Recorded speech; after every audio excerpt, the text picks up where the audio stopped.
All candidates ध्यान देंगे। आपका सेकेंड ईयर का इम्पोर्टेंट क्वेश्चन है। इम्पोर्टेंट क्वेश्चन फर्स्ट प्रश्न 1 है, शिक्षा शब्द का अर्थ स्पष्ट कीजिए। शिक्षा शब्द का अर्थ स्पष्ट कीजिए तथा शिक्षा की सामग्री का संक्षिप्त विवरण दीजिए। या दूसरे टाइप से क्वेश्चन पूछ सकता है अथवा में देकर कि शिक्षा व्यक्ति की उन समस्त शक्तियों का विकास है जिनसे वह अपने वातावरण को नियंत्रित कर सके और संभावनाओं को पूर्ण कर सके। उपरोक्त कथन की विवेचना कीजिए। या दूसरे टाइप से क्वेश्चन पूछ सकता है, शिक्षा बालक की व्यक्तित्व का पूर्ण विकास है जिससे कि वह अपनी पूर्ण योग्यता के अनुसार मानव जीवन को मौलिक योगदान दे सके। क्या योगदान दे सके? मौलिक योगदान दे सके। उपरोक्त कथन का आलोचनात्मक दृष्टि से मूल्यांकन कीजिए। या दूसरे टाइप से क्वेश्चन पूछ सकता है, ये सब एक ही क्वेश्चन है और आंसर क्या होगा? एक ही होगा। शिक्षा क्या है? विस्तार पूर्वक व्याख्या कीजिए तथा शिक्षा की सामग्री की विवेचना कीजिए। सारे का अर्थ मिला जुला ही है, इसीलिए आप लोग क्या करेंगे, इसका आंसर को देखेंगे। शिक्षा का अर्थ, शिक्षा का अर्थ उत्तर, शिक्षा एक प्रभाव है। शिक्षा क्या है? एक प्रभाव है जो मनुष्य के बाह्य एवं आंतरिक विकास में प्रेरणा प्रदान करती है। मतलब जो मनुष्य है, शिक्षा एक ऐसा प्रभाव है जो मनुष्य के बाहरी और आंतरिक दोनों में क्या करता है? प्रेरणा का प्रदान करती है। उसमें संस्कृति चेतना को विकसित करते हुए, संस्कृति चेतना को क्या करते हुए? विकसित करते हुए आत्मनिर्भरता की योग्यता प्रदान करती है। आत्मनिर्भरता की क्या करती है? योग्यता प्रदान करती है। वेदांत के अनुसार, वेदांत एक मनोवैज्ञानिक थे, वेदांत के अनुसार समस्त ज्ञान हमारे अंदर ही विद्यमान है, एक बालक में भी है। किस में भी है? एक बालक में भी है। केवल उससे जागृत करना है। क्या करना है? जागृत करना है। बालक में ज्ञान का जागृत होना ही शिक्षा कहलाती है। बालक में ज्ञान का क्या होना? जागृत होना क्या कहलाती है? शिक्षा कहलाती है। इस ज्ञान को जागृत करने वाला शिक्षक कहलाता है। इस ज्ञान को जागृत करने वाला क्या कहलाता है? शिक्षक कहलाता है। वास्तव में मानव की अंतर्निहित पूर्णता अथवा आंतरिक संस्कारों के मानव की अंतर्निहित पूर्णता, आंतरिक संस्कारों के बाह्य प्रकटीकरण को ही शिक्षा कहा गया है। क्या कहा गया है? शिक्षा कहा गया है। पहला पॉइंट है, शिक्षा से मेरा अभिप्राय उस प्रशिक्षण से है, उस प्रशिक्षण से है जो अच्छी आदतों के द्वारा बालक में नैतिकता का विकास करती है।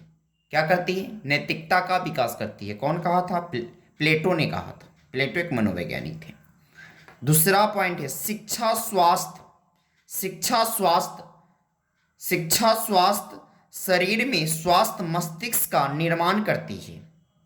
शिक्षा स्वास्थ्य शरीर में स्वास्थ्य मस्तिष्क का क्या करती है? निर्माण करती है। इसलिए शिक्षा स्वास्थ्य का क्या होना चाहिए? शरीर में स्वास्थ्य को मस्तिष्क का निर्माण करती है। ये कौन कहा था? अरस्तु ने कहा था। अरस्तु एक मनोवैज्ञानिक था। तीसरा पॉइंट, शिक्षा व्यक्ति की उस पूर्णता का विकास है, उस पूर्णता का विकास है जिस पर वह पहुंच सकता है। शिक्षा व्यक्ति की उस पूर्णता का विकास है। शिक्षा एक ऐसा चीज है जो व्यक्ति को विकास की ओर ले जा सकता है। पूर्णता का विकास है जिस पर वह पहुंच सकता है। जो सोचता है वो क्या कर सकता है? पहुंच सकता है।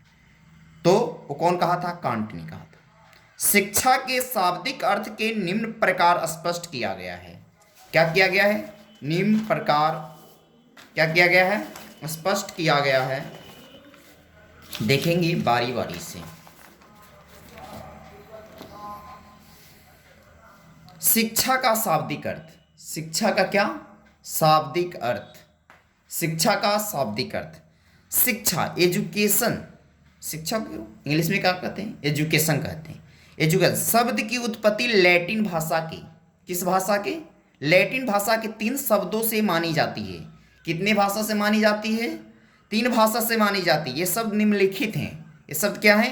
निम्नलिखित है। पहला पॉइंट है एडुकेयर। एडुकेयर जिसका अर्थ है पालना।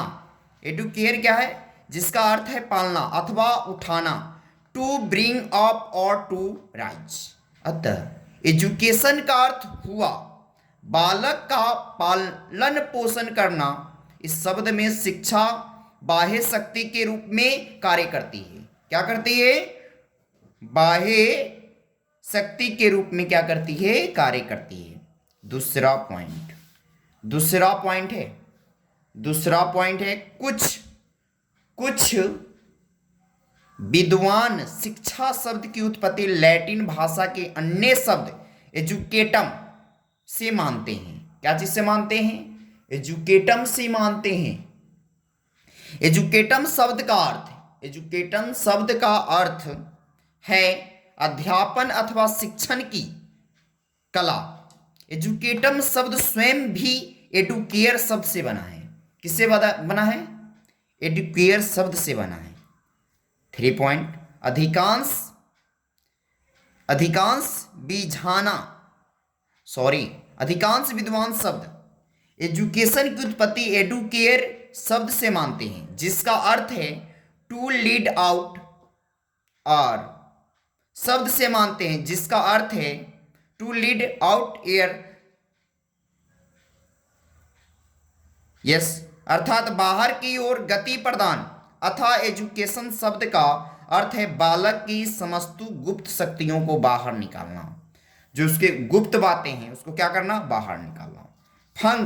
फंक एक मनोवैज्ञानिक थे। फंक एवं वागनल आदि इसी शब्द से एजुकेशन शब्द के विकसित हुआ मानते हैं। शिक्षा मनुष्य के विकास की पूर्णता का अभिव्यक्ति है। शिक्षा के द्वारा ही इच्छा शक्ति की धारा पर सार्थक क्या करता है? निकलता है, स्थापित है। हो सकता है कि शिक्षा से ही व्यक्ति सही रूप में चिंतन करना सीखता है। शिक्षा से क्या करता है? चिंतन करना सीखता है। तथ्यों के संग्रह मात्र का नाम शिक्षा नहीं है। इसका सही सार तो मान को एक गर्ता में प्रकट होना चाहिए। शिक्षा व्यक्तियों का निर्माण करती है, चरित्र को उत्कृष्ट बनाती है, व्यक्तियों को संस्कारित करती है। शिक्षा स्वयं को पहचानने, अपनी शक्तियों को पहचानने की क्षमता का विकास करती है। शिक्षा एक साधन है। शिक्षा क्या है? एक साधन है जो व्यक्ति के आंतरिक गुणों को परख करती है, उसमें जो अंतर्निहित शक्तियां हैं उनको विकसित करती है। इस बात को दूसरे शब्दों में भी कहा जा सकता है कि शिक्षा बालक के नैतिक, शारीरिक, संवेगात्मक, बौद्धिक एवं आंतरिक ज्ञान को बाहर लाने में योग देने वाली एक क्रिया है। योग देने वाली क्या है? क्रिया है। इस प्रकार हम कह सकते हैं कि व्यक्ति के जीवन में शिक्षा ऐसा परिवर्तन लाती है जिससे वह निरंतर उत्कृष्टता की ओर अग्रसर हो सकता है। क्या हो सकता है?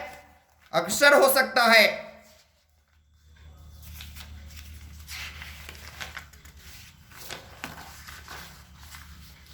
अगले पॉइंट देखेंगे। शिक्षा शब्द का प्रयोग 3 रूपों में किया जाता है। शिक्षा शब्द का प्रयोग कितने रूपों में किया जाता है? 3 रूप में किया जाता है। पहला पॉइंट है ज्ञान के लिए, दूसरा मानव के शरीर एवं मानसिक व्यवहार में परिवर्तन हेतु प्रक्रिया के लिए, और तीसरा पाठ्यचर्या के एक विषय के लिए। शिक्षा विषय के रूप में शिक्षा शास्त्र कहलाता है। विषय के रूप में क्या कहलाता है? शिक्षा शास्त्र कहलाता है। शिक्षा शास्त्र में शिक्षा की प्रक्रिया के विभिन्न अंगों, शिक्षक, शिक्षार्थी, सामाजिक परिवेश और पाठचर्या का विस्तृत अध्ययन किया जाता है। क्या किया जाता है? अध्ययन किया जाता है। उपयुक्त पंक्तियों से स्पष्ट हो जाता है कि शाब्दिक अर्थ के अनुसार शिक्षा एक विकास संबंधी प्रक्रिया है। इस विकास की गति एवं प्रकृति को समझने के लिए शिक्षा की सामग्री का ज्ञान होना परम आवश्यक है। क्या है? परम आवश्यक है। अतः शिक्षा की अवधारणा एवं वास्तविक अर्थ पर प्रकाश डालने से पूर्व हम निम्नलिखित पंक्तियों में शिक्षा की सामग्री पर प्रकाश डाल रहे हैं। क्या डाल रहे हैं? शिक्षा की सामग्री पर प्रकाश डाल रहे हैं। शिक्षा की सामग्री अंतर्गत निम्नलिखित 4 घटक आते हैं। कितने घटक आते हैं? 4 घटक। पहला बालक, चाइल्ड, दूसरा वंशानुक्रम, हेरेडिटी, तीसरा वातावरण, एनवायरमेंट, और चौथा समय, टाइम। पहला देखेंगे बालक, चाइल्ड। शिक्षा की सर्वोत्तम तथा सबसे महत्वपूर्ण सामग्री बालक है। क्या है? सबसे महत्वपूर्ण जो है सामग्री क्या है? बालक है। प्रत्येक बालक की कुछ जन्मजात शक्तियां होती हैं। उसका शारीरिक, मानसिक, संवेगात्मक तथा सामाजिक विकास इन जन्मजात शक्तियों को ही ध्यान में रखते हुए किया जा सकता है। अतः बालक के पूर्ण रूप से विकसित करने के लिए उसकी प्रकृति का ज्ञान होना परम आवश्यक है। क्या है? परम आवश्यक है। दूसरा पॉइंट है वंशानुक्रम, हेरिडिटी। शिक्षा की दूसरी सामग्री वंशानुक्रम है। वंशानुक्रम वादियों का अटल विश्वास है कि शिक्षा प्रारंभ होने से पूर्व ही वंशानुक्रम संस्कार बालक के ऊपर अपना प्रभाव डाल चुके हैं। इस प्रभाव को मिटाना असंभव है। अतः उनके अनुसार बालक की शिक्षा के केवल वंशानुक्रम का ही प्रभाव पड़ता है। वंशानुक्रमवादियों की धारणा है कि बीज कोष में संक्रमित शारीरिक तथा मानसिक गुण वंशानुक्रम की देन है। ये सारे गुण बालक की शिक्षा के आधार है। क्या है? बालक की शिक्षा के आधार है। इन गुणों में किसी प्रकार का कोई भी परिवर्तन नहीं किया जा सकता है। ऐसी दशा में बालक की शिक्षा केवल उतनी ही हो सकती है जितनी उसकी जन्मजात शक्तियां अथवा पैतृक संस्कार, इससे अधिक नहीं। जिस बालक को वंशानुक्रम द्वारा संगीत अथवा कला के गुण ही संक्रमित न हुए हो, उसे महान संगीतज्ञ अथवा कलाकार किसी भी दशा में नहीं बनाया जा सकता है। इस प्रकार वंशानुक्रम द्वारा पूर्व निश्चित हो जाती है। 3 पॉइंट वातावरण, एनवायरमेंट। शिक्षा की तीसरी सामग्री वातावरण है। तीसरी सामग्री क्या है? वातावरण है। प्रत्येक बालक का जन्म एक निश्चित स्थान तथा निश्चित समय पर होता है। एक बालक का जन्म कहाँ होता है? एक निश्चित स्थान और एक निश्चित समय पर होता है। उसका पालन पोषण भी एक निश्चित वातावरण में होता है। कहाँ होता है? एक निश्चित वातावरण में होता है। वातावरण 2 प्रकार का होता है। वातावरण कितने प्रकार का होता है? 2 प्रकार का होता है। पहला नियंत्रित तथा दूसरा अनियंत्रित। बालक के विकास में वातावरण के दोनों प्रकारों का प्रभाव अलग अलग पड़ता है। क्या होता है? वातावरण के दोनों प्रकार का प्रभाव क्या होता है? अलग अलग पड़ता है। नियंत्रित में नियंत्रित तथा अनियंत्रित में अनियंत्रित वातावरणीय के अनुसार वंशानुक्रम केवल भ्रम है। उनका वातावरण नहीं मिलेगा तो वह किसी भी दशा में उचित कोट का व्यक्ति नहीं बन सकता। उनके अनुसार वातावरण एक महान शक्ति है। इस शक्ति का बालक के विकास में चेतन अथवा अचेतन रूप से निरुत्तर प्रभाव पड़ता है। क्या होता है? निरुत्तर प्रभाव पड़ता है, जिसके परिणाम स्वरूप बालक कुछ का कुछ बन जाता है। वातावरणवादियों का विश्वास है कि नवजात शिशु जैसे भौतिक एवं सामाजिक वातावरण के संपर्क में आता है, वैसे वैसे उसकी जन्मजात शक्तियां विकसित होती रहती है तथा उसके व्यवहार में परिवर्तन होता रहता है। उसके व्यवहार में क्या होता रहता है? परिवर्तन होता रहता है। इस दृष्टि से कोई भी बालक संगीतज्ञ इसलिए नहीं बनता है कि उसने शैशवा काल से ही अपने माता पिता अथवा संगीतज्ञों के संपर्क में रहकर संगीत के विषय में शिक्षा प्राप्त की है। अतः वातावरणवादियों के अनुसार शिक्षा एक वातावरण संबंधी प्रक्रिया है। 4 पॉइंट समय, टाइम। बाल विकास में विशिष्ट क्रियाओं का समय निश्चित होता है। अतः बालक के विकास को अच्छी तरह से समझने के लिए विकास की शैशवा, बाल्य, किशोरा तथा प्रौढ़ अवस्थाओं की विशेषताओं का ज्ञान होना परम आवश्यक है। यदि बालक को उसके विकास की अवस्थाओं को ध्यान में रखते हुए निश्चित समय पर शिक्षा प्रदान की जाएगी। क्या होगी? की जाएगी। वह उससे सरलता एवं सफलता पूर्वक प्राप्त करता रहेगा, अन्यथा नहीं। दूसरे शब्दों में समय से पूर्व शिक्षा प्रदान करना उसके विकास को कंठित करना। अतः व्यवस्थित शिक्षा प्रदान करते समय यह देखना आवश्यक है कि बालक का मानसिक विकास इतना हुआ कि अथवा नहीं जितना उस स्तर अवस्था के बालक का होना चाहिए। 5 पॉइंट।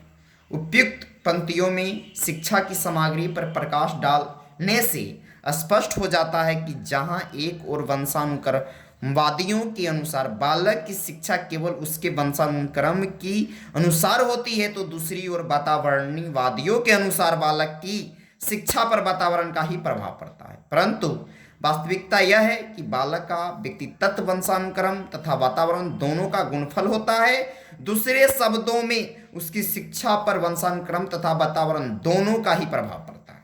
फिर भी यदि हम वंशानुक्रम वादियों की ही बात को स्वीकार कर लें कि बालक के वंशानुक्रम में ही किसी भी प्रकार का कोई परिवर्तन नहीं किया जा सकता, तो इस बात में दो मत नहीं हो सकते कि उसके वातावरण को नियंत्रित अथवा नियंत्रित अवश्य किया जा सकता है। इस सारे पॉइंट को अच्छे से ध्यान से आप लोग क्या करेंगे? पढ़ेंगे।